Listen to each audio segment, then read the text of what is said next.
गुलज़ार के राजेश खन्ना के साथ बहुत अच्छे संबंध थे और गुलज़ार चाहते थे कि राजेश खन्ना के साथ वो एक फ़िल्म बनाए।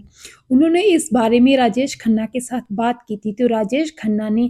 फ़िल्म के बारे में, फ़िल्म की स्क्रिप्ट के बारे में पूरी तरह विचार-विमर्श करने के लिए गुलज़ार को अपने घर पर बुला लिया। उन्होंने गुलज़ार को रात को घर में आने के लिए कहा। तो इस तरह गुलज़ार जो थे समय से पहले ही राजेश खन्ना के घर पे क्योंकि पहुँच गए थे, लेकिन राजेश खन्ना के घर पर रात को पार्टियों का दौर चलता था। क्योंकि गुलज़ार शराब नहीं पीते थे, तो वो ऊपर नहीं गए और बाहर ही बैठ गए। तो इस तरह पूरी पार्टी जो थी अपने जोबन पर चलती रही और रात के 1 बजे तक ये पार्टी चली। लेकिन जब अ, राजेश खन्ना अपने मेहमानों से फ़ारिग हुए,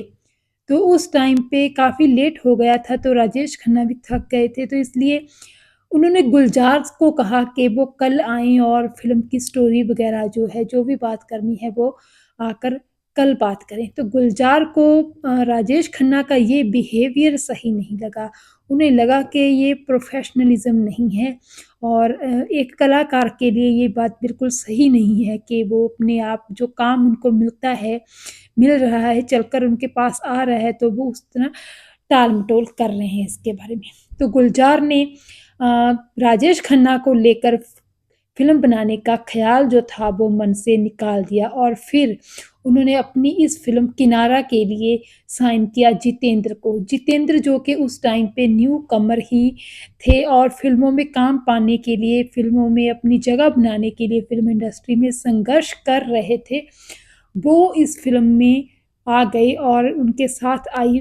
फ़िल्म में हेमा मालिनी। ये फ़िल्म एक रोमांटिक मूवी थी जो कि 1977 को रिलीज़ हुई थी और बहुत ज़्यादा पसंद की गई थी लोगों के द्वारा।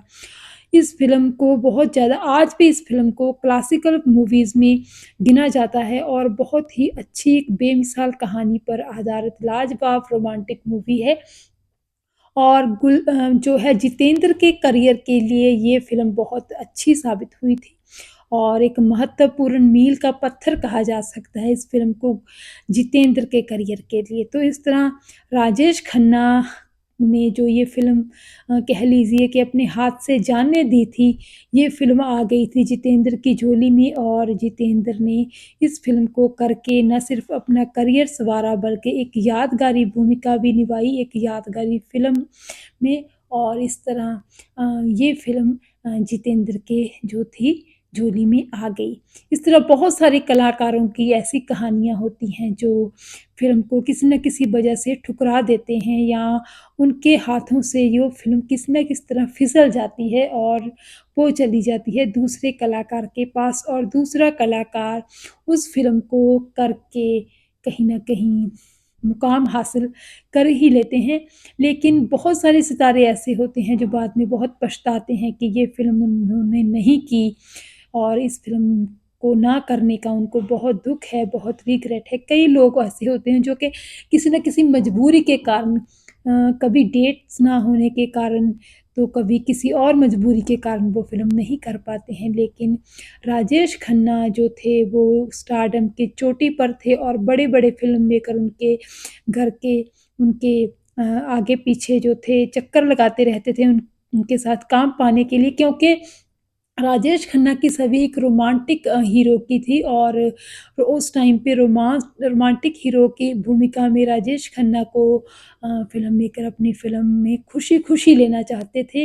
लेकिन कहीं न कहीं ऐसा हो जाता है किसी न किसी फ़िल्म स्टार के साथ भी जब वो बहुत बड़े होते हैं, तो उनको लगता है कि यही टाइम है मतलब जब वो एन्जॉय भी करना चाहते हैं अपनी लाइफ़ को, अपने दोस्तों मित्रों को, लेकिन उसके बाद जब वो स्टारडम ख़त्म हो जाता है, उसके बाद उनको कहीं न कहीं रियलाइज़ होता है कि इन सब के पीछे अगर किसी का नुकसान हुआ है, तो वो सिर्फ़ और सिर्फ़ उनका ही हुआ है। राजेश खन्ना के साथ भी ऐसा ही हुआ था क्योंकि वो समय पर आते भी नहीं थे अपनी शूटिंग स्थल पर और इस तरह पार्टियों के चक्कर में और अपने मेहमान नवाज़ी के चक्कर में उन्होंने अपने हाथों से बहुत अच्छी-अच्छी फ़िल्में जाने दी, जो कि बाद में दूसरे कलाकारों को मिल गई और उन कलाकारों ने वो फ़िल्में करके अपनी जो करियर था उसको नई दिशा दी।